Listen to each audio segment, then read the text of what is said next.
જય સ્વામિનારાયણ. શ્રીજી મહારાજ બાપા શ્રી અનંત અનાદિ મહામુક્તો, અનાદિમુક્ત પરમ પૂજ્ય શ્રી નારાયણ મામા અને અનાદિમુક્ત પરમ પૂજ્ય શ્રી લીલામાસીની દિવ્ય સભામાં બિરાજિત સર્વે મુક્તોને મારા કોટાન કોટી વંદન સાથ ખૂબ હેતપૂર્વક જય સ્વામિનારાયણ. સરિતામાં આ પ્રકરણ અધૂરું છે. એમાં આગળ એ દિવસે જે કંઈ પણ પ્રવચન કરતા હતા એ પ્રવચન પૂરું થઈ ગયા પછી એક સંત નવા થયા હતા અને એમને બળદિયા આવવાનું હતું, એટલે મામાની આજ્ઞા લેવા આવ્યા હતા. એટલે આશીર્વાદ લેવા આવ્યા હતા મામાના કે હું બળદિયા સેવા કરવા જઉં છું. અને એને મામા પછી થોડો ઘણો ઉપદેશ કરે છે. એના વિશેની વાત અહીંયા જે છે સભા પછી તરત જ હતું, એટલે માઇકમાં એ બધું રેકોર્ડ પણ થયેલું છે અને ઘણું ઉપદેશાત્મક છે અને બધાને શીખવાનું પણ છે એમાંથી. એટલે જે સંત થયા હતા એને મામા ઉપદેશ કરે છે કે આપણે બીજાની આજ્ઞા પ્રમાણે નહીં રહેવાનું, મહારાજની આજ્ઞા પ્રમાણે રહેવાનું. કારણ કે ઘણી વખત શું થાય કે બીજા બધા સંતો હોય કે ખોટું ખોટું શીખવાડે, નવા નવા સંતો ત્યાં હોય તો કંઈક આપણે આમ કરવાનું તેમ કરવાનું એવું ખોટું બધું કંઈક નું કંઈક મગજમાં ભરાવી દઈએ. આપણે જોતા હોઈએ છીએ કે બધા સંતો ઘણી વખત ઊંધે માર્ગે ચડી જતા હોય છે. એટલે મામા એને સમજાવે છે કે કારણ કે એ જવાન હતા, યંગ હતા અને નવા હતા, સંત થયા હતા. એટલે કે મહારાજની જે સંતોની જે આજ્ઞા હોય એ પ્રમાણે તમારે રહેવાનું, કે મહારાજની આજ્ઞા પ્રમાણે સાદું જીવન ગાળવાનું. બરોબર. હવે મામા એમને સંતને સમજાવે છે કે તમારે સાદું જીવન ગાળવાનું, કારણ કે સંત થયા હોય તમે ઘર બાર બધું છોડીને જ્યારે વૈરાગી થયા છો તો પછી એમ કે રજોગુણી તમોગુણી એવું વર્તન રાખવાનું કે એવું જીવન જીવવાનું હવે કોઈ પ્રયોજન રહેતું નથી. જ્યારે કે આપણે એક વખત નક્કી કર્યું હોય કે ભગવાનને જ આપણે સમર્પિત થઈ જવું છે અને આ જીવન છે મારું એ ભગવાન ભજવામાં વ્યતીત કરવું છે, એટલે એમ કે તમે જેના માટે ઘર બાર ને બધું છોડ્યું છે તો એને અનુરૂપ થઈને રહેવાનું ને, એટલે કે સાવ સાદું જીવન ગાળવાનું. એમ મહારાજે 11 વસ્તુ રાખવાની કીધી છે એ પ્રમાણે રહેવું, એ તમને સંતો કહેશે. એટલે સંતોના જે અમુક મહારાજે નિયમો બનાવ્યા હોય કે એ પ્રમાણે તમારે રહેવાનું. મહારાજની આજ્ઞા જે હોય એનાથી વિરુદ્ધ જઈએ તો દુઃખ આવે, એ સ્વાભાવિક છે. જ્યારે આપણે એ માર્ગ આપણે પસંદ કર્યો હોય કે હવે ભગવાનને પામવાનો જ મારે એક માર્ગ છે, કારણ કે સંતનો માર્ગ એટલે શું, તો કે સંતનો માર્ગ એટલે એ જ કે બધું છોડી છાડીને હવે બસ એક જ લક્ષ્ય શું, તો કે ભગવાન ભજવા છે અને મારે ભગવાનને પામવા છે. એક લક્ષ્ય હોય એટલે જ ભગવા પહેર્યા હોય ને, બાકી બીજું તો ભગવા પહેરવાનું પ્રયોજન શું. હવે બધાના પ્રયોજનો બદલાઈ ગયા છે, એ વાત આખી જુદી છે. બધી જ જગ્યાએ એવું છે, ખાલી આપણામાં જ છે એવું નથી. દરેક અત્યારે તો કડીનું જોર એવું બધું ચાલે છે ને કે જ્યાં જુઓ ત્યાં બધે આપણને બધી બદીઓ જ દેખાય. ખાલી સંત વર્ગમાં છે એવું નથી, બધે જ છે. ગૃહસ્થ વર્ગમાં છે ને બધે છે. પણ અત્યારે જ્યારે એમ કે એક વ્યક્તિ જે એને ઈ માર્ગ જ લીધો છે તો પછી એને ઈ પ્રમાણેનું વર્તન રાખવું પડે અને શુદ્ધતા અને નિર્મળતા ને બધું રાખવું પડે. એવું મામા કહે છે કે શું સંતના શું બધા નિયમો છે એ તમને સંત બધા જે તમારા ગુરુ હશે કે સંત મંડળ હશે એ તમને ડિટેલમાં બધું સમજાવશે કે તમારે કેવી રીતે રહેવાનું, શું કરવાનું. પણ છતાં પણ એક ટકોર કરી દીધી કે 11 વસ્તુ રાખવાની કીધી છે મહારાજે, એ પ્રમાણે તમારે રહેવાનું. અને એ આજ્ઞાથી વિશેષ વસ્તુઓ રાખવાની નહીં. મહારાજની જે કાંઈ પણ આજ્ઞા હોય એનાથી આપણે આજ્ઞા લોપ કરીએ તો દુઃખ આવે. આપણે ઘણા બધાને જોઈએ છીએ કે પછી જે પ્રમાણેનું મહારાજની આજ્ઞા પ્રમાણે ન રહેતા હોય તો પછી ક્યાંક ને ક્યાંક ફસાઈ જાય ને બધું ફજેતી થતી હોય છે એ લોકોની હોય કે આપણી હોય, ગમે તે. આપણે આપણા ગૃહસ્થના જે કાંઈ પણ આજ્ઞા હોય એને વિરુદ્ધ જઈએ તો દુઃખ આવે જ. એટલે એ ગમે તે હોય એને મહારાજની આજ્ઞા પ્રમાણે એને જે પથ લીધો હોય એ પથ પ્રમાણે એને રહેવું પડે અને એ પ્રમાણે ચાલે તો આગળ વધે, નહીતર પછી આગળ વધવાની વાત જ ક્યાં છે. પછી તો દુઃખ જ છે. ભગવાને આજ્ઞા કરી હોય તો એ પ્રમાણે ન રહીએ તો ક્યાં પછી આધ્યાત્મ પથ પર આગળ ચાલવાનું રહેતું જ નથી ને. પહેલું જ પગથિયું આપણે બંધ કરી દીધું. આગળ વધવા માટેનું જે પહેલું પગથિયું હોય કે આજ્ઞામાં વર્તવું, અને સંતોએ તો ખાસ, કારણ કે એના વાણી વર્તનથી બીજાને પ્રેરણા મળે અને બીજા એ પ્રમાણે એને અનુસરણ કરીને પોતાનું જીવન વ્યતીત કરવાનું પોતાનો જે સંકલ્પ હોય એ પૂરો કરે. એટલે કે એ લોકોએ તો વિશેષપણે કરીને કરવાનું હોય. ધનનો સ્પર્શ ન કરવો. હવે બાપાએ પણ આ વસ્તુ પર બહુ જ ભાર મૂક્યો છે, મહારાજે મૂક્યો છે, અને મામા પણ એ જ વાત કરે. દરેકે દરેક મહારાજ અને મુક્તોની વાત એક જ હોય, ખાલી કહેવાની રીત થોડી થોડી જુદી હોય. પણ એમ કે કહેવાનું એ જ કે આપણે મહારાજની આજ્ઞા નથી આપણા સંતોને કે ધન અને સ્ત્રીનો તો મુખ્યપણે કરીને ત્યાગ રાખવાની વાત કરી છે. એટલે કે મેં મારા મામા એમને પણ આમને પણ ટકોર કરે છે કે ધનનો સ્પર્શ ન કરવો. ધન પાછું રિપીટ કરે છે કે ધનનો સ્પર્શ નહીં કરવાનો. કોઈ પાર્ષદ હરિભક્ત રાખે એ વાત જુદી, પણ ભગવા વસ્ત્રો ધારણ કર્યા પછી ધનનો સ્પર્શ કરવો નહીં. બરોબર? કારણ કે ધન તો ન કરવાનું પણ કરાવે.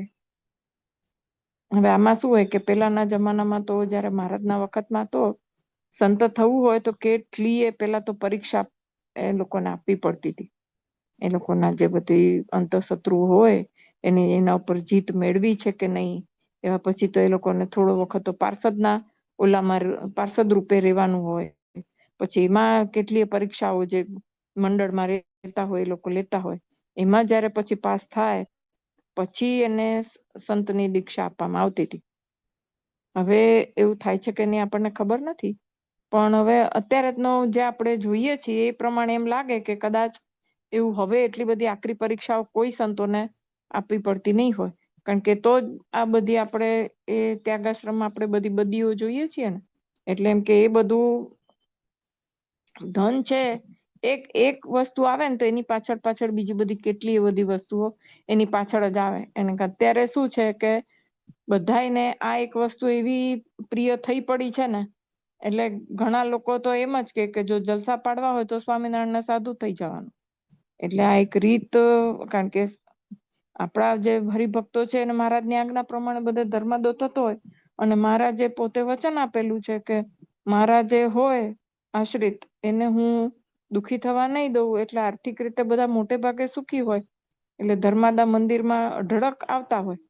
હવે પછી જો એનો પોતાના માટે ઉપયોગ કરવા મંડી જાય તો ધીરે ધીરે પછી એમાંથી રજોગુણ આવે, રજોગુણમાંથી તમોગુણ આવે, સત્વગુણની તો વાત જ ક્યાં રહી.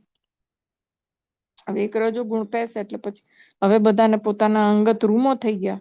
સંતોને પણ અમુક જે ફેસિલિટી જોઈતી હોય એ બરાબર છે, પણ પછી તમે મહારાજની આજ્ઞા વિરુદ્ધ, ઘણાને એમ હોય કે હવે શું વાંધો છે પૈસા રાખવામાં, આમ તેમ. તમને એનાથી નડતું નથી બરાબર છે, પણ મહારાજની આજ્ઞા છે, મહારાજે ના પાડી છે તો શું કામ પછી રાખવું.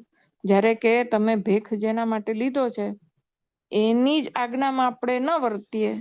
હવે ઈ ત્યાગાશ્રમ હોય કે આપણે હોઈએ, એટલે આપણને આપણા નિયમ ધર્મ જે કીધા હોય મહારાજે એ પ્રમાણે જો આપણે ન રહીએ તો પછી એમને પામવાની તો વાત જ બાજુ પર મૂકી દેવાની ને આપણે, કે એ પ્રમાણે જો આપણે ન વર્તન કરતા હોઈએ. ગૃહસ્થોના નિયમ પ્રમાણે રહેવાનું. પછી અમુક ઉંમર પછી મામા એને મહારાજ એને બધા કહી દીધું છે કે પછી મૂર્તિ ધારીને બેસી રહેવાનું, વ્યવહાર બધો પડતો મૂકવાનો અમુક એક ઉંમર પછી. મામાએ સરિતામાં એક વખત એક જગ્યાએ બહુ સરસ કીધું છે ને કે આપણે પેલા જોયું હતું કે અમુક ઉંમર થઈ જાય પછી છોકરા બધા સેટ થઈ ગયા હોય, એના ઘરે દીકરાઓ થઈ ગયા હોય, તમારી જે જવાબદારી હોય એ બધી આપણે પૂર્ણ કરી લીધી હોય, પછી શું કરવાનું તો કે સાત્વિક ઉથલ ધડાય પછી તો બંધ કરી દેવાનું, અને પછી શાંતિથી બેસીને ભગવાનની આખી જિંદગી જે ભગવાનની મૂર્તિ પાકી કરવાનો અભ્યાસ કર્યો હોય એ આખી મૂર્તિ પાકી કરીને પછી મૂર્તિ ધારીને બેસી રહેવાનું. કારણ કે અમુક ઉંમર પછી શરીરે સાથ ના આપતું હોય બહુ, તો પછી ભગવાન ભજાય કેવી રીતે. તો આ લોકોને તો તપ ત્યાગ ને એ બધું વૈરાગ્ય ને બધું તો અતિશય હોવું જોઈએ. કારણ કે ત્યાગાશ્રમમાં અને ભગવાનને પામવા માટે જ બધું ત્યાગીને ભગવી કંથા પહેરી હોય એ લોકોએ, તો એના માટે થઈને તો બહુ ધ્યાન રાખવું પડે ને. એટલે કે ધનનો સ્પર્શ કરવાનો નહીં. બીજા જે એમની સાથે જે પાડા હોય પાર્ષદ હોય એ લોકો રાખે તો કે વાત જુદી છે, કારણ કે ભગવાન એને છૂટ આપી છે.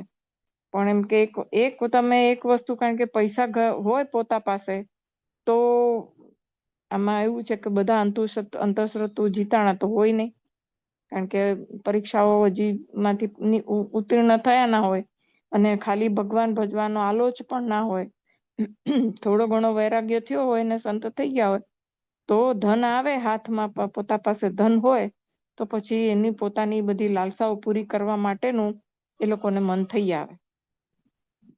ચાલો સ્વાદેન્દ્રિય જીતાણી ના હોય તો પૈસા હોય તો તો એમ થાય કે આ લઈને ખાઈ લઉં, કે ઓલું લઈને ખાઈ લઉં, કે આને પૈસા આપીને આની પાસે આ મંગાવી લઉં, કે પોતાને કંઈક એ રીતે ખાવાનું ના હોય, ઈચ્છા હોય, કે બીજું જોવા જાણવાની ઈચ્છા હોય તો બધી જગ્યાએ જવા માંડે, કે ઓલી જગ્યાએ જઈ આવું, આ જગ્યાએ જઈ આવું, ત્યાં બધું જોઈ આવું. એટલે કાંઈ પણ ટૂંકમાં આપણા હાથમાં જો પૈસા હોય તો આવી બધી કેટલી બધી આપણને બદીઓ આપણે અંદર ઘૂસી જાય. એટલે એમ કે જે વસ્તુનો તમે ત્યાગ કર્યો છે એ જ વસ્તુ પાછી મનમાં અંદર ઉદ્ભવ થાય, એનો સંકલ્પ વિકલ્પ થાય અને પરિપૂર્ણ કરવાનું. જો આમાં શું છે, જો પૈસા હાથ પર ના હોય તો ધારો કે સંકલ્પ થાય, કારણ કે પૂર્ણ વૈરાગ્ય ના હોય તો ધારો કે સંકલ્પ થયા હોય તો એને એ સંકલ્પને પૂર્ણ કેવી રીતે કરવા? હાથમાં પૈસા જ ન, પણ પૈસા હોય તો તરત પરિપૂર્ણ થઈ જાય.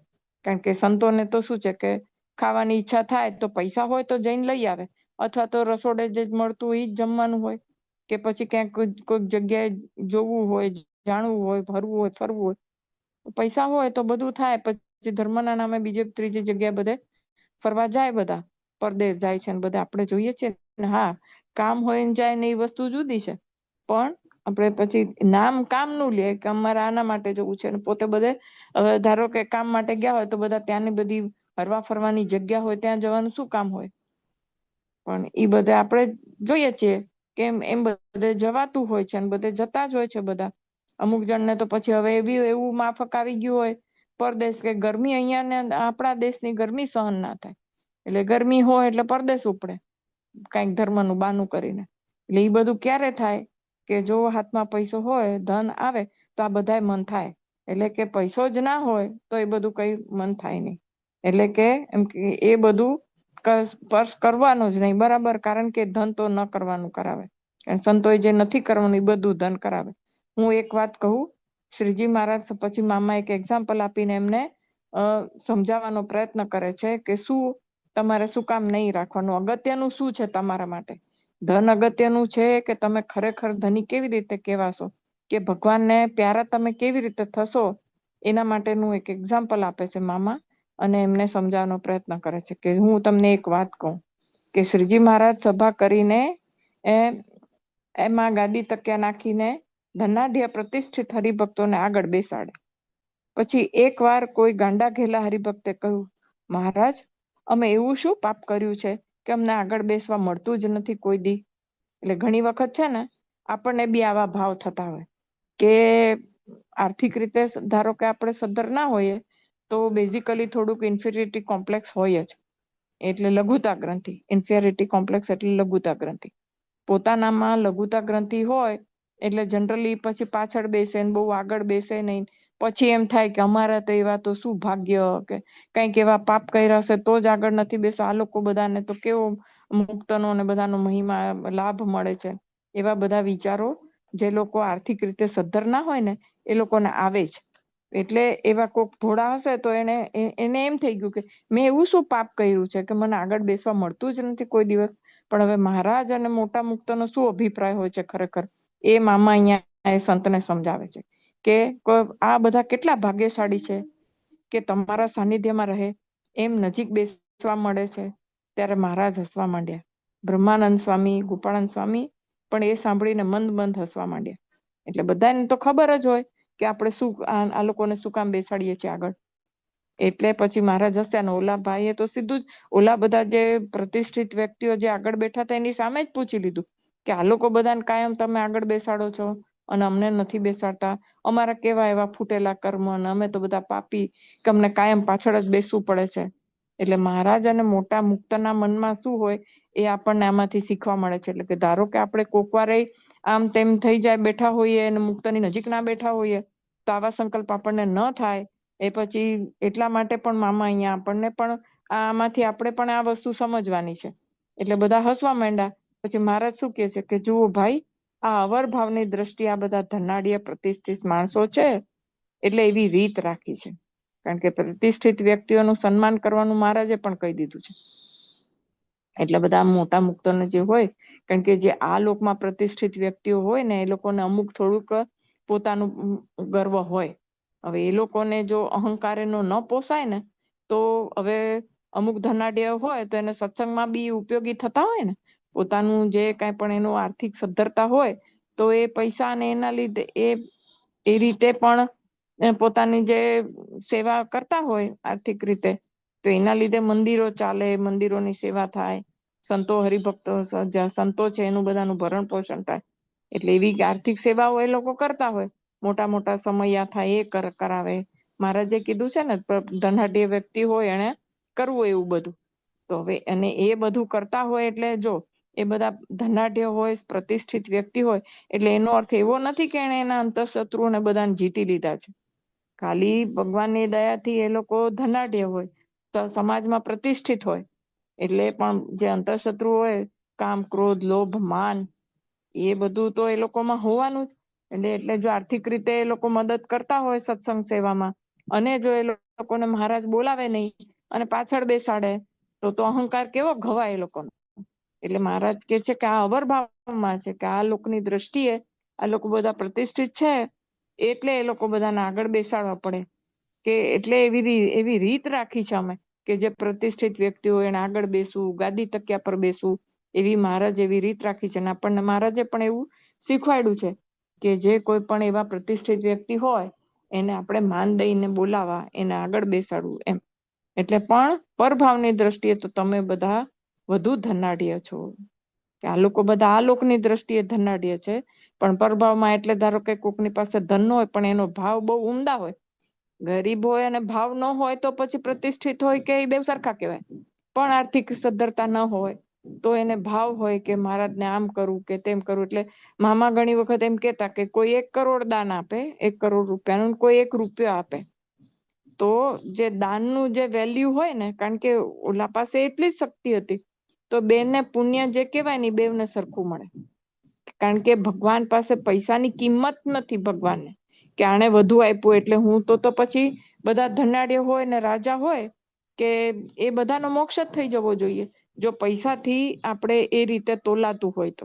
પણ ત્યાં અધ્યાત્મમાં આ લોકની કોઈ વસ્તુ કામની નથી, આ લોકની એક પણ વસ્તુ. ત્યાં શું કામ છે? તો કે જે આ લોકની નથી, એટલે કે આપણા જે ભાવ છે, એ ભાવ જે આપણા મનનો વિચારો છે કે મહારાજને મારા મહારાજ છે એને હું આમ મારા ભાવ છે તો પૂરા કરું, કે હે ભગવાન મારી પાસે છે નહીં પણ મને આવો ભાવ થાય છે. એટલે મહારાજે કીધું ને કે માનસી પૂજામાં તમે જે ધારો એ તમે ધરાવી શકો છો ભગવાનને, પણ એ ભાવથી હોવું જોઈએ. એટલે જો એવો ભાવ હોય, એટલે જે બધા હોય પાછળ બેઠા હોય એ લોકોને ભાવ મહારાજ પ્રત્યે વધુ હોય, તો એ પરભાવમાં તો એ લોકો વધારે ધનાઢ્ય કહેવાય ને. ધનાઢ્ય એટલે એમની પ્રાપ્તિની દ્રષ્ટિએ કીધું છે મહારાજે, કે એ લોકોની પ્રાપ્તિ વધુ વિશેષ હોય. આ લોકો તો અહંકારથી ને એવાથી ભરેલા પડ્યા હોય, આ લોકોના પ્રતિષ્ઠિત વ્યક્તિ હોય એ લોકો.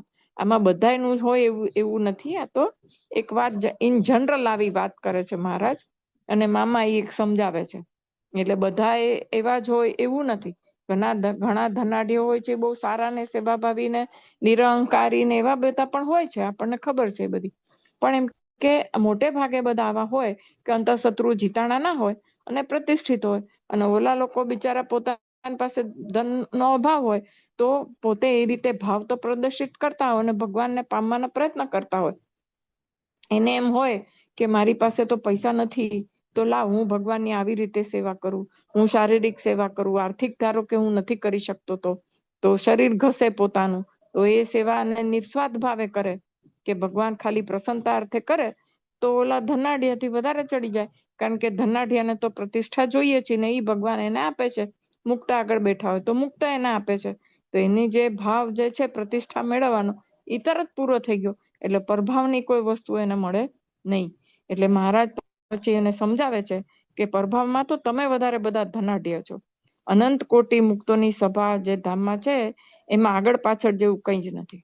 હવે આ બહુ મોટું રહસ્ય છે, કે આપણે આમ બધા સમજતા હોઈએ પરમ એકાંતિક મુક્તો, એમ કે બધા મહારાજ સન્મુખમાં મામા આપણને બધું સમજાવતા હોય, બાપા સમજાવતા હોય કે પરમ એકાંતિક મુક્તો છે એ ભગવતી તનુ તો એમને છે જ, પણ એમ કે મહારાજની સન્મુખ ભાવમાં મહારાજની સમક્ષ એક ધારું જોઈને મહારાજની મૂર્તિનું સુખ ભોગવે છે. હવે અનંત મુક્તો હોય તો એમ કે મહારાજ એક જગ્યાએ આમ બિરાજમાન છે, અને પછી બધા મુક્તો એની સામે બેઠા છે. તો અનંત મુક્તો હોય તો અનંતનો પાછળ જ બેઠા હોય તો એને તો મહારાજની મૂર્તિ દેખાય કેવી રીતે? એટલે કે એવું નથી કે કોઈ આગળ નથી, કોઈ પાછળ નથી. એટલે દરેકને પોતાના જે મહારાજ છે એ પોતાની સન્મુખ દેખાય છે પરમ એકાંતિક સ્થિરની સ્થિતિમાં. એટલે કે એમાં તો પછી દરેક કોઈ મારી આગળ કોક છે, મારી પાછળ કોક છે, મહારાજ મને આટલા દૂર દેખાય છે. બધાને પોતપોતાના મહારાજ જે છે પોતાના મહારાજનું સ્વરૂપ એ સન્મુખ ભાવમાં બધા એકી સરખું એક સાથે જુએ છે ને એનું સુખ ભોગવે છે. એટલે કે છે કે ત્યાં પરભાવમાં તો આગળ પાછળ જેવું કાંઈ છે જ નહીં. એટલે તમને અહીંયા, કારણ કે અહીંયા આપણે લિમિટેશન્સ છે, અહીંયા સ્થળનું ને એનું બધું આપણે ભાન થાય છે, ત્યાં તો એવું કોઈ છે નહીં. સમય મર્યાદા નથી, સ્થાન નથી. પરભાવમાં તો એવું કાંઈ છે જ નહીં. એટલે કે આગળ પાછળ જેવું કાંઈ નથી, પણ કે અહીંયા બધું છે. તમે જેટલા ઢુકડા છો એટલા આ નથી. કે તમે મારા હૃદયથી નજીક છો, કારણ કે તમારા ભાવ છે એવા સુંદર ભાવ છે, નિસ્વાર્થ ભાવની તમારી સેવા છે. એટલે ઓલા જે પાછળ બેઠા હોય ને આર્થિક રીતે સદ્ધર નો એના પ્રશ્નનો અહીંયા ભગવાન જવાબ આપે છે. ને એ મામા કેટલું સરસ રીતે સમજાવે છે. આમને તો ગાદી તક્યા ના આપવું તો છંછેડાઈ જાય, રીસાઈ જાય. મહારાજના વખતમાં એવું થતું હતું ને, અને અત્યારે આપણે ઘણી વખત જોઈએ છીએ કે એવું થાય કે આગળ ન બેસાડે કે પેલી રોમાં ન બેસવા મળે તો કેટલું એને આમ તેમ થઈ જાય. એમ કે મેં આટલું બધું દાન આપ્યું છે ને. અને રીત પણ છે ને, આપણે આમ જોવા જઈએ તો આ લોકની રીત પણ છે, અવરભાવની રીતે જે પ્રતિષ્ઠિત હોય ને ધનાઢ્ય હોય ને બધી રીતે હોય. અત્યારે આપણે કોઈક આપણા સમયમાં કોઈક મિનિસ્ટરને બોલાવ્યા હોય અને મિનિસ્ટરને જો આપણે માન સન્માન ન આપીએ અને કે જેમ તે કે તમને જ્યાં જગ્યા મળે ત્યાં બેસી જાઓ, એવું કરી શકીએ આપણે? ન કરી શકીએ, કારણ કે એ પ્રતિષ્ઠિત વ્યક્તિ છે. તો પ્રતિષ્ઠિત વ્યક્તિને તો માન સન્માન જળવાવું જ જોઈએ, કારણ કે આપણે એને આમંત્રણ આપીને બોલાવ્યા છે તો એને એ રીતનું સ્વાગત થવું જોઈએ, એ રીતનું એમનું સન્માન થવું જોઈએ, બધું થવું જોઈએ. એટલે એ રીતે કે મામા કે છે કે જો આ લોકોને એવી રીતે ન કરીએ તો અહંકાર એ લોકોનો ઘવાઈ જાય, છંછેડાઈ જાય, રીસાઈ જાય. બીજી વખત અહીંયા સભામાં આવે ને કે ના કે આપણે મેં આટલું બધું દાન કર્યું તો મારે તો ત્યાં કોઈ પૂછા કરતું નથી, મારું તો કોઈ ગણ જ નથી કોઈને, હું આટલું કરીને મરી ગયો તોય. એટલે એવું થાય. એટલે આગળ બેસાડી અમારી મૂર્તિ તરફ ખેંચાય એટલે ગાદી તકે આપ્યા છે. હવે જો એ લોકોને માન સન્માન મળે, ગાદી તકિયા મળે, મહારાજની સન્મુખ જુએ તો મહારાજની મૂર્તિ તરફ થોડું એમને આકર્ષણ થાય, મહારાજ પ્રત્યે પ્રેમ ભાવ થાય. એમ થાય કે હા, મહારાજ મારા પર વધુ રાજી છે. મહારાજ હોય કે અત્યારના સમયમાં કોઈ મુક્ત હોય, બરાબર, તો એમને માન સન્માન મળે, માન સન્માન આપે તો રાજી થાય ને કે હા એ મુક્ત મારા પર રાજી થાય, કે મામા આપણા પર રાજી થાય તો આપણને કેવું ગમે કે હા રાજી થાય. એમાં આવા ધનાઢ્ય માણસોને મામા એમ કેતા હોય કે આ તમે ઘણી સેવા કરી, તમે મહારાજને બહુ રાજી કર્યા, તો કેવો અહંકાર ફૂલાય એ લોકોનો. એટલે કે એવું બધું કરવું પડે એમ મામા એમ કે છે કે મહારાજે એવું એમને જવાબ આપ્યો. એટલે મૂર્તિ તરફ ખેંચાય આ લોકો ધનાઢ્ય પ્રતિષ્ઠિત વ્યક્તિઓ છે એટલે એ લોકોને આગળ બેસાડું છે. એમ કે મહારાજ આવું બોલ્યા એટલે આગળ બેઠા હતા ને એમણે ગાદી તકિયા કાઢી નાખે. ઓલા જે મહારાજના વખતમાં તો ઓલા બધા ભલે પ્રતિષ્ઠિત હોય પણ મહારાજને પામવાના આલોચવાળા હોય ને, એટલે એ લોકો તરત જ એમ કે ઓહો આટલા માટે મહારાજ અમને આપે છે તો અમારે નથી જોતા ગાદી તકિયા, મહારાજ અમારે ગાદી તકિયા નથી જોઈતા. પછી પેલા હરિભક્તને કહ્યું આવો બેસો, તમે આગળ બેસો. એ પછી મહારાજ કે છે જો તમને એમ હતું ને કે અમારે અમને કે શું છે, અમે કેવા પાપ કર્યા ને આગળ બેસવા નથી મળતું, તો હવે તમે આવો અને બેસો આગળ. આ લોકો તો ના પાડે છે કે અમારે નથી બેસવું, એમ એ લોકો બધા સમજી ગયા. એટલે પછી મહારાજ અમારે ગાદી તકિયા નથી જોઈતા. પેલા હરિભક્તને કહ્યું આવો બેસો, તમે આગળ બેસો. મહારાજ તમારી વાત સાંભળી એટલે અમને તમારા પ્રતાપે થોડું જ્ઞાન આવવા માંડ્યું છે. કે મહારાજ તમે આવું સરસ સમજાવ્યું એટલે હવે અમને જ્ઞાન થઈ ગયું કે અમારે અવરભાવનું કાંઈ સુખ જોઈતું નથી, અમારે તો પરભાવમાં તમારી મૂર્તિનું જે સુખ છે એ જોઈએ છે. અવરભાવમાં તો હવે અમને માન મળે કે ન મળે, આ જે પ્રતિષ્ઠિત વ્યક્તિઓ છે એને તમે માન સન્માન જુએ છે તેને તમે આપો. પેલા ભાઈ કહે અમારે એ નથી જોઈતા, અમે તો આવામાં જ પડ્યા રહીએ છીએ, અમને એ ગાદી તકિયા ન ફાવે. એમ કે તમે મહારાજે કીધું એટલે પછી કન્ફેસ કર્યું, ખાલી પૂછવા માટે પૂછી લીધું કે અમારું શું, પણ એમ કે અમને તો આ ગાદી તકિયા મળે ને તો કે અમને નહીં ફાવે એના ઉપર બેસવામાં, અમને તો અમે જેમ પાછળ બેઠા છીએ એવું જ અમને તો સારું લાગશે. કારણ કે જયારે પ્રતિષ્ઠિત વ્યક્તિઓ જયારે કાયમ જે બધા પાછળ બેસતા હોય ને એને અચાનક જ કોઈક આગળ બેસવાનું કે તો ફાવે નહીં. એટલે ના પાડી દીધી કે ના, અમે તો આવામાં જ પડ્યા રહીએ છીએ. પછી મહારાજ કહે એને ઉપાડીને લઈ જાઓ, બેસો ત્યારે નીચે. એટલે પછી મહારાજ ऐसा કે જાઓ ત્યારે તમે તમારી જગ્યાએ. આવો પ્રશ્ન તમે આ પ્રતિષ્ઠિત વ્યક્તિઓને સામે પૂછો તો પછી હવે અમારે શું જવાબ આપવાનો. એટલે મહારાજે સરસ સમજાવ્યું. અને આ વસ્તુ મામા ઓલા સંતને આ ઉદાહરણ આપીને શું કહેવા માંગે છે, મહારાજ એમ કહ્યું કે મારી મૂર્તિનો સંબંધ રાખી મારી આજ્ઞાનું જે પાલન કરે તે ખરા ધનાઢ્ય. એટલે ખરા અર્થમાં ધનાઢ્ય કોને કહેવાય? એટલે સંતને મામા એમ કે છે કે તમારે મહારાજ ના થઈને રહેવું હોય તો આવા ધન રાખીને ધનાઢ્ય નહીં બનતા, પણ એમ કે મહારાજની આજ્ઞાનું પાલન કરી અને તમે ધનાઢ્ય બનજો. અને બીજા એમ ન કરે એ ધનાઢ્ય હોય તો એ રાંક છે. અને જો તમે આવી રીતે નહીં કરો, મહારાજની આજ્ઞાનું પાલન નહીં કરો, અને એ હોય કે ગૃહસ્થ હોય કે ગમે તે હોય, મહારાજની આજ્ઞાનું પાલન ન કરે તો એ ધનાઢ્ય હોય, ભલે ને પૈસા ટકે હોય, પણ આજ્ઞા ન પાડતો હોય તો એ ગરીબ જેવા, એટલે રાંક છે. કારણ કે એને મહારાજ મળે એમ નથી. એટલે એમ તમારે ધનનો સ્પર્શ કરવો નહીં. બરાબર? કારણ કે જો તમારે ખરેખર ભગવાનના થઈને રહેવું હોય અને ભગવાનના ધનાઢ્ય મુક્ત કેવડાવવું હોય તો કે આ લોકોના જે પૈસા જે કહેવાય છે તમારે નહીં રાખવાના. જો કેટલું બધું સ્ટ્રિક્ટલી કે છે, જ્યારે કે આપણે પેલા સંતે વૈરાગ્ય લીધો છે, ઘર બાર છોડીને આવ્યા છે, પછી એમ કે આટલું બધું તકેદારી રાખવી પડે કે જો ધનનો સ્પર્શ થઈ જાય તો એક ઉપવાસ કરવો. મહારાજે પણ આ કીધું છે. બાપા એ કહેતા હતા, એમ મામા પણ એમના સંતને આવી શિખામણ આપે છે કે તમારે જો કોકવારે ધનનો સ્પર્શ થઈ જાય તો એક દિવસ ઉપવાસ કરી નાખવાનો, અડવું જ નહીં. ધનને આપણે અડવું જ નહીં, ભલે ગમે ત્યાં પડ્યા રહેવું. જો તમારી પાસે પૈસા ના હોય તો ઘણી વાર એવું હવે સંતોમાં એવું થઈ ગયું છે કે જો કોઈ ઉઘરાણી કરીને પૈસા વિશેષ લાવે નહીં તો પછી એનું માન સન્માન રહે નહીં. પણ જો તમે એમ કે તમે પૈસા તમે સ્પર્શ ના કરતા હોય એવું ના કરો તો કદાચ તમને માન પાન ના મળે તો કઈ નહીં, ગમે ત્યાં પડી રહેવાનું. બાપાએ કીધું છે ને, હરિમંદિરમાં પડી રહેવાનું. એમ તો પડ્યા રહેવું. કોઈને એમ ન લાગે કે સાધુ તીર્થ કરવા જાય. હવે તમે પૈસા માંગીને પછી હરવા ફરવાના, ભગવાનના નામે હરવા ફરવા જાવ તો એવું કોઈને એમ ના લાગવું જોઈએ. એટલે તમારે ગમે ત્યાં પડી રહેવાનું, બધે ફરફર નહીં કરવાનું. તેમાં પૈસાને અડવું પડે ને. હવે તમે બધે ફરવા જાવ, તીર્થ કરવા જાવ, નામ શું લઈએ કે હરિદ્વાર જવું છે, ઋષિકેશ જવું છે, ફલાણા તીર્થ કરવા મારે જવું છે, પછી પૈસાને અડવું પડે.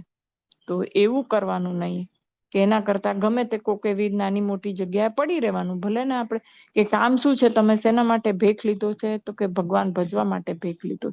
હવે ભગવાન ભજવા માટે ભેખ લીધો હોય તો પછી બધે ફરફર કરવાની ક્યાં આવશ્યકતા છે? ધારો કે તમારી પાસે ધન ના હોય તો. એમ મામા એમ કે છે.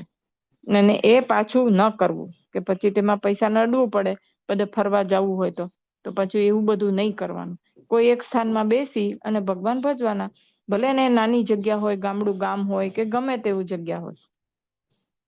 પછી ભાઈ શું નામ? જીવરાજભાઈ એ કહ્યું શોભારૂપ સંત બહુ ઓછા છે. આની પેલા પ્રવચનમાં બધા થોડું થોડું બોલ્યા હોય ને ત્યારે સંતનો પરિચય આપતા વખત કંઈક બોલ્યા હશે જીવરાજભાઈ કે હવે એમ કે શોભારૂપ સંતો બહુ ઓછા છે. એટલે પછી ત્યાં સંખ્યા ઓછી છે. જે સંતો છે એ શોભારૂપ નથી એમ નથી. એટલે પછી બળદિયાની વાત કરે છે, કારણ કે આ સંતને બળદિયા આવવાનું હતું. એટલે કે ત્યાં સંતો છે એ શોભારૂપ નથી એવું નથી, પણ ત્યાં સંતોની બળદિયામાં સંતોની સંખ્યા ઓછી છે. એટલે મામાના વખતમાં બી કોઈ સંત રહેતા હશે, એક બે સંત, પણ એમ કે જેમ બધા મંદિરોમાં ઘણા બધા સંતો હોય રહેતા હોય કે એવું ત્યાં નથી. એમ છત્રી સ્થાન એવું છે કે જો નિષ્કામ ધર્મ લોપે ને તો ઉપાડીને ફેંકી દે. મહારાજ મામા અહીંયા છત્રી સ્થાનનો મહિમા કરે છે કે અહીંયાના લોકો અને બધા એવા છે કેમ કે જો તમારામાં નિષ્કામ ધર્મ બરાબર નહીં હોય ને તો તમને ત્યાંથી કાઢી મૂકશે. એટલે એમ કે છત્રી સ્થાન એવું છે કે અત્યારે પણ આપણે જોઈએ કે એવું કોઈ ચલાવી લેતું નથી. તો એમ કે ત્યાં હરિભક્તો એવા છે, એ ત્યાગી ધર્મનો લોપ સાંખી શકતા નથી. તો સ્વાભાવિક જ છે ને, એવું હોવું જ જોઈએ કે તમે ત્યાગાશ્રમ લીધો હોય તો એ પ્રમાણેના નિયમ ધર્મો તમારે પાડવા પડે. અને જો તમે ના પાડતા હો તો પછી કાંઈ વાંધો નહીં. ઘણી વખત આપણે છત્રી સ્થાનમાં કોઈ સંતો હોતા નથી તો કાંઈ વાંધો નહીં, આપણે આપણી રીતે પોતાનું પણ એમ કે એકવાર ત્યાગાશ્રમ લીધો પછી તમારા જે નિયમ ધર્મો છે એ તમારે પાડવાના. છત્રી સ્થાનમાં ધર્મલોપ થાય એ પોસાતું નથી.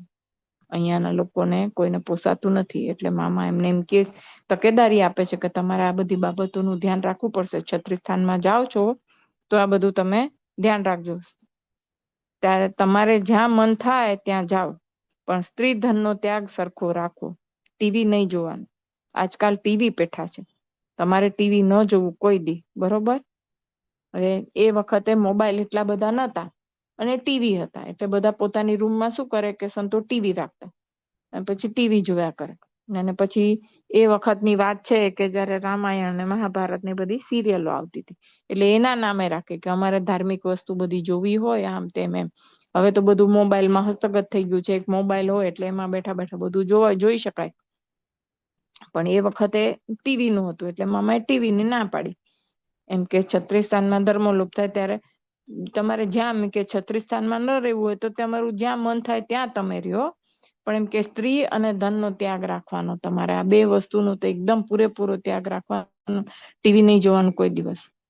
એટલે આમ કે ને કે જે સાચા સંત હોય એ તે પેલા જે ચૈતન્ય જીવ છે જેને ત્યાગાશ્રમ લીધો છે એનું કેમ રૂડું થાય એના માટેના બધા પગલા, કે હવે તમે આ પગલું ભરી જ લીધું છે કે તમે ત્યાગાશ્રમ લીધો છે, તો પછી એ ત્યાગાશ્રમને લજવાય નહીં અને તમે એમાં પણ તમે એમ કે ખીલી ઉઠો અને તમારો ત્યાગ ધર્મ છે એ સરસ રીતે થાય એના માટેના સૂચનો હોય તો મુક્તનું તો કામ જ એ હોય ને. એટલે બધાને એ રીતે એ આજ્ઞા કરે અને ઉપદેશ આપે. એટલે પછી કે ટીવી અત્યારે કે પાછા બધા ટીવી પેઠા છે એમ કે મામા કે છે. હવે ટીવી શું કામ જુએ છે કે ખબર છે? પાછા મામા પૂછે છે. સાધુ છે તે પોતાની સેક્સ ઇન્સ્ટિક્ટ સંતોષવાને માટે છાનામાના ટીવી જુએ છે. એમાં ન જોવાનું જુએ. એ ધર્મ પાડે? એ નિષ્કામ ધર્મ ટકે ખરો? ના ટકે. તો ટીવી કેવું બધું જોવું નહીં. સિનેમા ટીવી બધું બંધ કરો તો જ સ્વામિનારાયણના તમે ખરા સંત. નહીતર ધ્યાન ભજન કરવું જોઈએ. સ્ત્રીધનનો ત્યાગ, એની ખામીનો સદંતર ત્યાગ રાખીને આગળ વધવું. એવા સંત બનો કે બીજા જોઈને શરમાય અને એ પોતાનું ટીવી લઈને ફેંકી દે કે મેલ માથાકૂટ, આ જન્મો જન્મ ધરાવે એવું અને હેરાન ગતિનો પાર નહીં.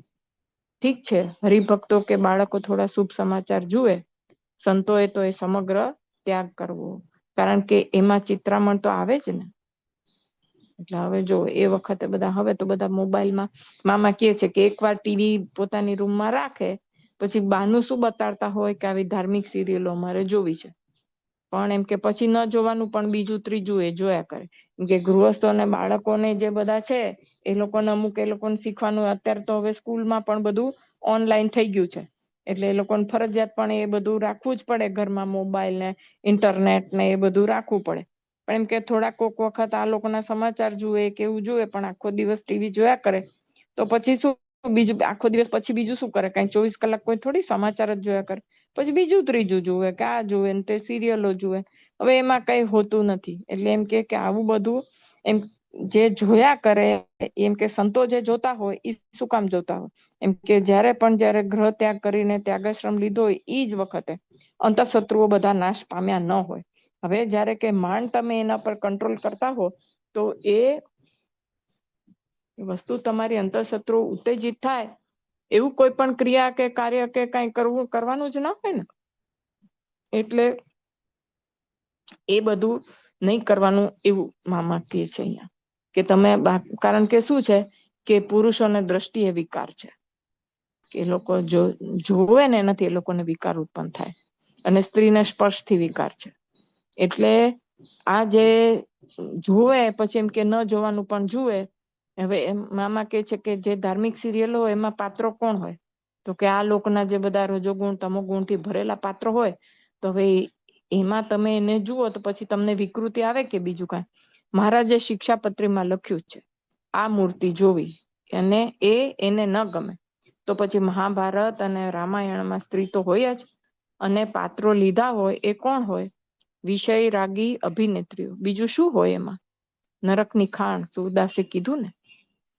એટલે જે તમે આપણે પુરુષને દ્રષ્ટિએ વિકાર, હવે કામાદિક વાસના ઉપર હજી વિજય મળ્યો ના હોય તો દ્રષ્ટિ કરીને જુએ તો પછી વિકાર ઉત્પન્ન થાય, અને એ વિકારો પછી શું પરિણામ લાવે છે એ અત્યારે આપણને બધાને ખબર છે. એ વિશે આપણે વિશેષ ચર્ચા કરવી નથી કે પછી એ જયારે વિકાર ઉત્પન્ન થાય. હવે અત્યારે મોબાઈલમાં બધા જોયા કરે છે બધું જેન તેન, પછી ન કરવાનું, સૃષ્ટિ વિરુદ્ધના કર્મો આ તેને એ બધું આપણને જોઈએ છે કે પછી વિષય વાસના ઉગ્ર બને પછી એ કેવું પરિણામ લાવતી હોય છે.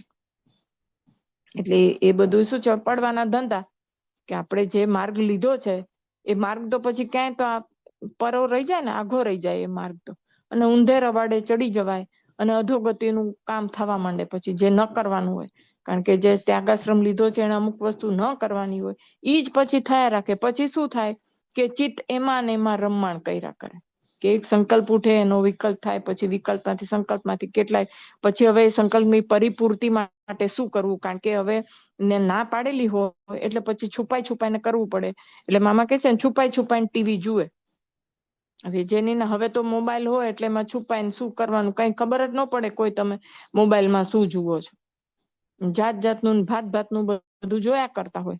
વિષય વિકાર ઉત્પન્ન થાય, વધુ ને વધુ ઉત્તેજિત થાય, એવું બધું જોયા કરે સતત. તો પછી એમાં એને ભગવાન ક્યાં યાદ આવે? કારણ કે ઈ બધી વૃત્તિઓ એવી છે કે એકવાર એનું જે અંદરથી આવેગ ઉત્પન્ન થાય પછી એનું શમન કરવાનું તો આવડતું ના હોય. કારણ કે કોઈ એવા ગુરુ મળ્યા ના હોય કે એનું જયારે એવા આવેગ ઉત્પન્ન થાય ત્યારે એનું શમન કઈ રીતે કરવું, કેવા વિચારો કરવા, એનું જ્ઞાન હોય નહીં. પછી હવે એની પરિપૂર્તિ થાય. હવે ઈ પછી એ ખાવા પીવાની હોય કે આવી બધી મામા કે છે સેક્સ ઇન્સ્ટિંક્ટ હોય એ બધાની પણ, એટલે કામ વાસનાની તૃપ્તિ માટે પણ મોટે ભાગે ઈ જ બધું હોય છે. એટલે એ બધાનું પછી ગમે તે રીતે સૃષ્ટિ વિરુદ્ધ ને ગમે તે રીતે પછી એને સંતોષવામાં લોકો પડી જાય છે. એટલે ઈ શું છે કે અધોગતિનો માર્ગ પાછો. એટલે એમ કે સુરદાસે કીધું છે ને કે સ્ત્રી છે તો નરકની ખાણ છે. એવી રૂપવતીમાં મોહ્યા તો નીચું જોયું તો નરકમાં પડ્યા. સુરદાસની એ વાત છે. તો એમ કે રૂપવતીમાં જોયું તો નરકમાં જવું પડ્યું. ઓલી કહે છે કે તું જેમાં પડ્યો ને એ જ હું છું. પછી જે નરકમાં જાય ને એને પછી કે છે કે તે મારી સામું જોઈને તને વિકાર થયો ને, હું ઈ જ છું. પછી ચર્મચક્ષુ મટીને દિવ્ય ચક્ષુ ખુલી ગયા અને ભગવાન મળ્યા. પછી સુરદાસને ભાન થયું, પછી એને ભગવાન મળ્યા. એમ કે છે ત્યારે એ સ્ત્રી ખરાબ નથી. મામા અહીંયા સમજાવે છે પાછું. એટલે ઘણા લોકો પછી શું કરે છે કે સ્ત્રીને પછી તું તો નકામી છો ને, તું તો આમ છો ને, એમ કરીને સ્ત્રી ઉપર જુલમ કરે કે તું તો નરકની ખાણ છો ને, બધાએ કીધું છે ને. એમ નથી કે સ્ત્રી છે, મામા અહીંયા ચોખવટ કરે છે કે ત્યારે એ સ્ત્રી ખરાબ નથી, પણ એને લીધે જે વિષય રાગ ઉત્પન્ન થાય છે એ નરકની ખાણ છે. કારણ કે પુરુષોને દ્રષ્ટિએ કરીને વિકાર ઉત્પન્ન થાય છે. એટલે તમે એ પછી કોઈ એક પર્ટિક્યુલર સ્ત્રી જોવે ને એવું નહીં, કોઈ પણ સ્ત્રી જોવે અને તમને વિકાર ઉત્પન્ન થાય ને પછી એમ થાય કે આ સ્ત્રીએ મને વિકાર ઉત્પન્ન કર્યો. ના, તમે એની પહેલા જે બધા ચિત્રણ ચલચિત્રણ બધું નકરું જો કર્યું છે એના લીધે તમારું મન વિકારવાન થઈ ગયું છે. અને વિકાર વાળું મન પછી તમને ગમે તે કાર્ય કરવા માટે પ્રેરે છે. એવું સેમ વાયસા વર્ષા સ્ત્રીઓ માટે બી છે કે જે લોકો એવું હોય, એને એવા મહારાજે શિક્ષાપત્રીમાં ના જ લખી છે ને, સ્ત્રીઓ એમ જે હોય એવા મેથુનાસક્ત એવા જે પશુ પક્ષી આદિ જીવ પ્રાણી માત્ર એને જોવાની ના પાડી દીધી છે. તો મહારાજે એ બધી જે બ્રેક મારેલી છે એ જે આપણે જે ભગવાનને પામવા જે નીકળ્યા છે એને આ બધાનું તો તકેદારી, કારણ કે એ વસ્તુ એવી છે કે અનંત જન્મથી આપણે કરતા આવ્યા હોઈએ, બરાબર. કારણ કે ઈ જ વસ્તુમાં રચ્યા પચ્યા હોઈએ, ભગવાન તરફ ગયા નથી અને ભગવાનના પામવાના રસ્તા પર ચાલ્યા નથી. એટલે તો હજી આપણે અહીંયા છીએ ને, નહીં તો ભગવાનના સુખમાં ન હોઈએ. તો અનંતકાળથી આવી છે. એટલે ઈ શું છે કે ઈ ગમતી વસ્તુ છે. કારણ કે આ એક સહજ વૃત્તિ હોય ને, દરેક જીવ પ્રાણી માત્રમાં એ સહજ વૃત્તિ છે. એટલે ઈ સહજ વૃત્તિને કારણે થઈને એમાં એનું ચિત્ત ઝડપથી સરી પડે છે. અને ઈ એને ગમતો માર્ગ, લપસણો માર્ગ કે ને, એટલે તરત જ ઈ બાજુ ઢોળા હોય એટલે માણસ ઈ બાજુ જતો જ રહે છે. એટલે ગમે તે, એટલે શું કહેવાય, કારણ કે જયારે એના પર વિજય મળશે ત્યારે જ આગળ વધી શકાશે ને. કારણ કે મામા બધા સાગરમાં આપણને કે છે કે નિષ્કામ ધર્મ છે એ સૌથી પહેલો આધ્યાત્મિક પથ પર ચાલવાનો પાયો છે. હવે ઈ જો પાયો આપણે ન નાખીએ તો આગળ વધી કેવી રીતે શકાય? તો જયારે ત્યાગાશ્રમ લીધો હોય તો એ પાયો તો સૌથી પહેલો મજબૂત થવો જોઈએ ને, તો જ આગળ વધે ને, આગળ તમે ડગ માંડી શકો. એ હોય કે આપણે હોઈએ.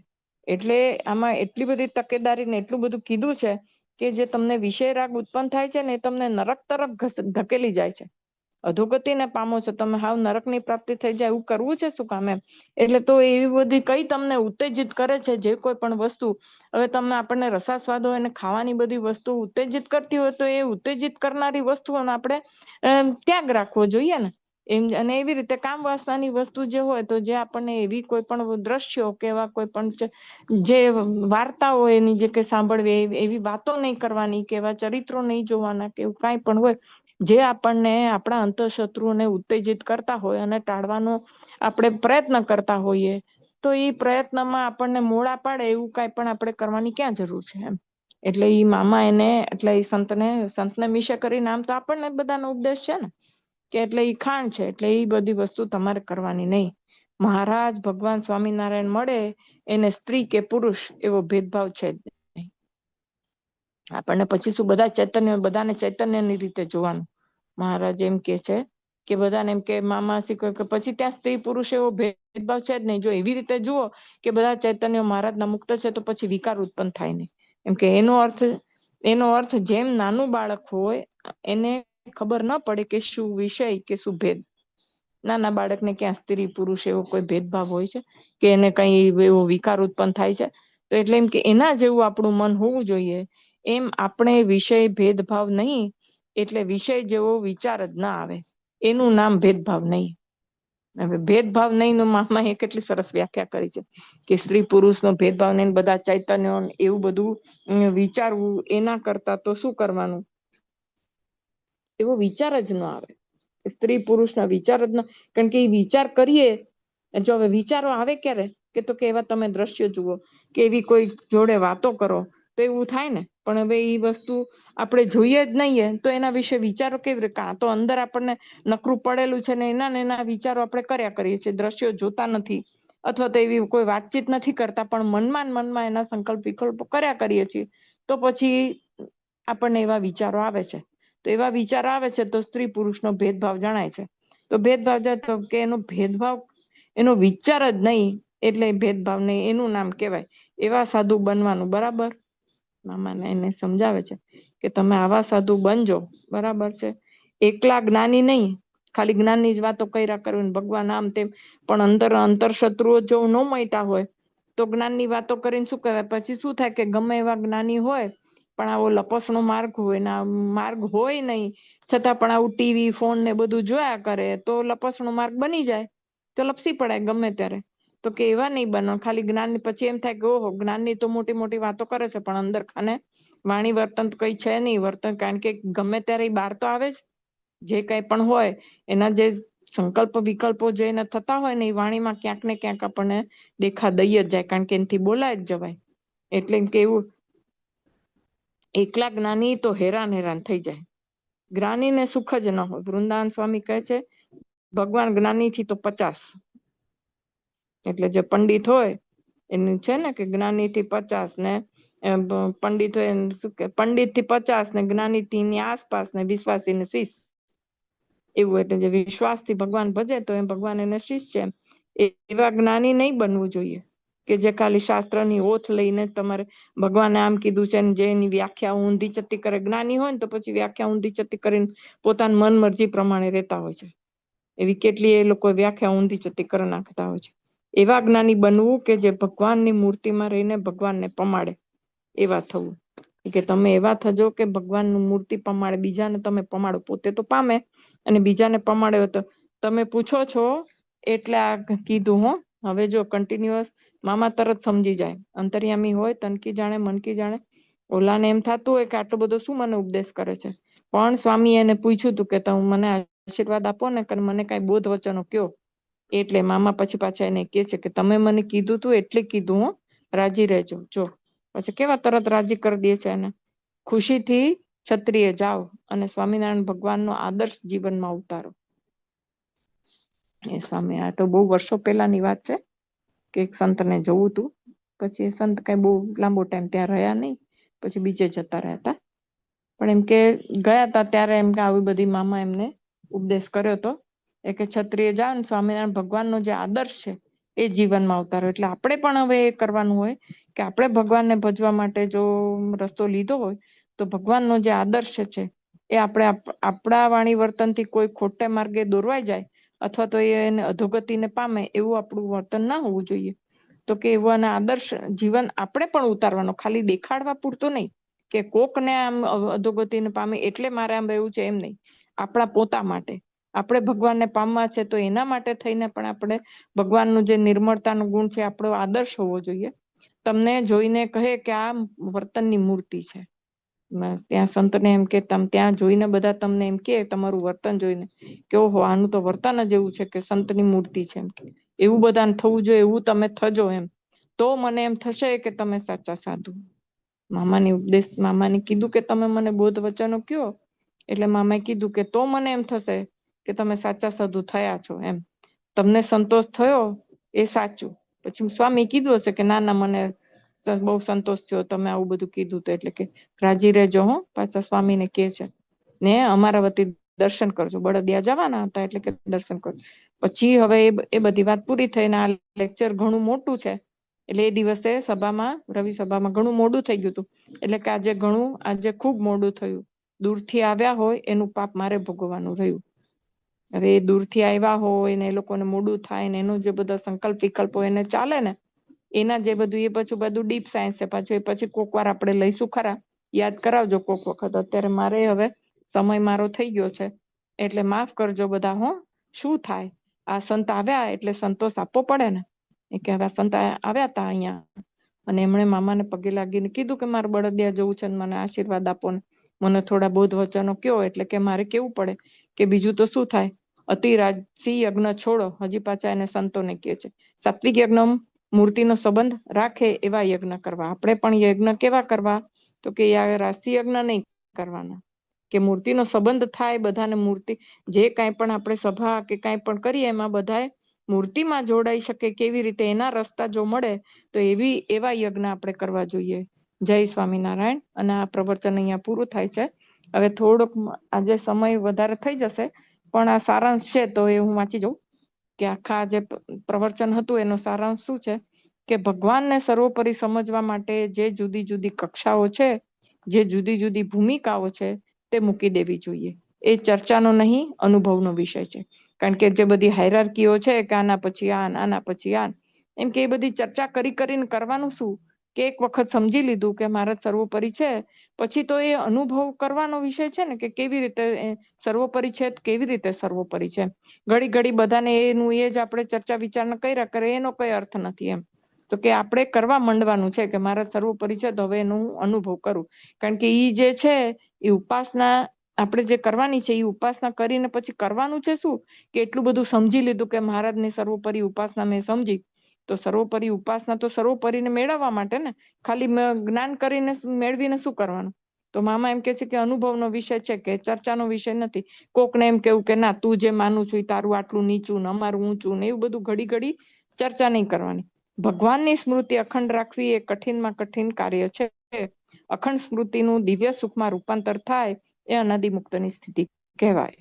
એમાં જે પ્રવચન આપે છે એનું આપણે આગળ બધું જોઈ લીધું છે, એનો સારાંશ છે. બાલ્યકાળમાં બ્રહ્મચર્ય પૂર્ણ રૂપે જળવાવું જોઈએ. બાપાશ્રીએ આદર્શ ગૃહસ્થાશ્રમ દર્શાવ્યો. વાનપ્રસ્થમાં સાત્વિક પ્રવૃત્તિ પણ બંધ કરી તેલ ધારા વૃત્તિ ભગવાનમાં રાખવી અને સંન્યાસ આશ્રમમાં પહોંચી જવું. એક મહારાજ સિવાય ક્યાંય સ્નેહ ન રાખવો. અને એ સ્થિતિએ પહોંચવા માટે છેલ્લા 2 આશ્રમો છે. આપણે જોયું છે કે પેલા 2 આશ્રમોમાં આપણે મૂર્તિ પાકી કરી હોય તો પછીના 2 આશ્રમોમાં એ મૂર્તિ ધ્યારીને પછી બેસી રહ્યું, કારણ કે શરીર સાથ ના આપતું હોય. પછી 2-3 કલાક કઈ ધ્યાન ના થાય આપણાથી. તો કે જે મૂર્તિ પાકી કરી હોય પછી એને તમે ગમે તે રીતે બેસો, પછી કઈ પદ્માસન વાળીને બેસવાની જરૂર ના હોય. એક વખત જો આપણને એ મૂર્તિ પાકી થઈ ગયો. મૂર્તિ પાકી કેવી રીતે થાય તો એ મામાએ આપણને સમજાવ્યું છે કે જેમ આ ખુલ્લી આંખે પ્રત્યક્ષ જે ચોખ્ખી મૂર્તિ દેખાય એટલી સ્પષ્ટ મૂર્તિ આપણને બંધ આંખે જ્યારે દેખાય ત્યારે એમ માનવું કે હા મને હવે મૂર્તિ પાકી થઈ છે. તો એ મૂર્તિ જો એવી સ્પષ્ટ રીતે પાકી થઈ ગઈ હોય તો પછી એ મૂર્તિ આંખ બંધ કરીને ધારીને પછી પદ્માસનમાં ન બેસો, ખાલી શાંતિથી ખુરશી પર બેસો કે ખાટલા પર બેસો, ગમે ત્યાં બેસીને ધારીને બેસી શકાય ને, પણ બંધ આંખે એટલી કન્ટિન્યુઅસ કલાક સુધી આપણને દેખાવી જોઈએ સ્પષ્ટ રીતે. એમ કે છે. પણ એ ક્યારે થાય? હવે ઘટપણમાં રિટાયર્ડ થઈ ગયા પછી આપણે પાકી કરવા બેસે તો ન મેળ પડે. એટલે એમ કે શરૂઆતથી જો ધીરે ધીરે એ પ્રયત્ન કરતા હોઈએ તો જયારે આપણે વાનપ્રસ્થમાં આવીએ ત્યારે એ મૂર્તિ પાકી હોય, શરીર સાથ ના આપે તો મૂર્તિ ધારીને બેસી રહેવાય. ધ્રોહ એટલે મન, કર્મ, વચને પોતાનું કે બીજાનું અશુભ થાય, એના જીવનું બગડે કે એના જીવનું બગાડવું, એનું નામ ધ્રોહ. હવે આ વિશે આપણે આગળ ઘણું બધું ડિટેલમાં જોઈ લીધું છે, એટલે પછી આપણે હવે આગળ વાંચી લઈએ છીએ. હવે આચાર્ય, સંત અને હરિભક્તોની વ્યાખ્યા બરાબર સમજી લઈ એ પ્રમાણે જોગ કરી આપણે ભગવાન ભજવા. સંત એટલે શ્રી હરિના સંબંધ વાળા સર્વે. આચાર્યની વ્યાખ્યા, આચાર્ય કોને કહેવાય ની બધું મામા આગળ આપણને કહી ગયા છે. મહારાજની આજ્ઞા એ મહારાજનું સ્વરૂપ છે. આજ્ઞારૂપી સ્વરૂપ એમની મૂર્તિમાં રહી શકાય એવા પાત્ર કરે છે. મહારાજની આજ્ઞા છે, મહારાજનો સ્વરૂપ, એટલે આપણે જો આજ્ઞા બરાબર પાડીએ તો મહારાજની મૂર્તિમાં રહી શકાય એવા આપણે થઈ જઈએ. એટલે એવા પાત્ર કરે છે, એવા પાત્ર કરી દઈએ છે. જો આપણે આજ્ઞાને ઉપાસના બધું બરાબર પાડતા હોઈએ ને તો દશાંશ વિશાંશ ધર્માદાથી શરૂઆત કરી સત્પુરુષના સમાગમ દ્વારા મધ્યમ ધર્માદામાં આવી તેમના સમાગમથી મૂર્તિમાં અખંડ સ્મૃતિ રહેવા લાગે એ ઉત્તમ ધર્માદામાં પહોંચવાનું. ધર્માદાના મામાએ આપણને આગળ 3 પ્રકાર કીધા હતા કે કેવી રીતે ધર્માદો કાઢવાનો. એમ કે સમયનો પણ દશાંશ વિશાંશ કાઢવાનો હોય, ધ્યાન કરવામાં, મૂર્તિ સિદ્ધ કરવામાં પણ ધર્માદો કાઢવાનો હોય, સંત સમાગમમાં પણ દશાંશ વિશાંશ કાઢવાનો. ખાલી આર્થિક તમે પૈસા આપીને દશાંશ વિશાંશ કાઢીને સંતોષ પામો એવી રીતે નહીં. એટલે આ પ્રવચન તો લાંબુ છે, પણ ઘણું અંદર સમજવા જેવું છે બધું. એને પ્રસિદ્ધિનો રાગ ભગવાન તરફ લઈ જવા દેતો નથી, માટે કાઢવો.